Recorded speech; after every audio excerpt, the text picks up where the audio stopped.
Hello guys, welcome back to 1 Minute IT Shot.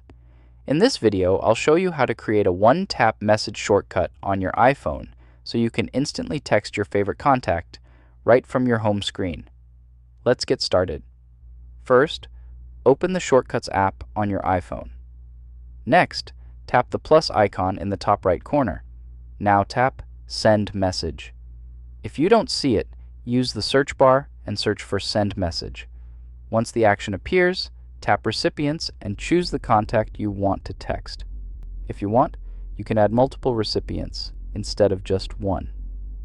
After selecting your contact, tap Done.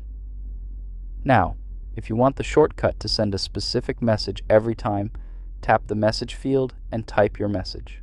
Or, if you want to type a different message each time, tap the shortcut settings and enable Ask Each Time.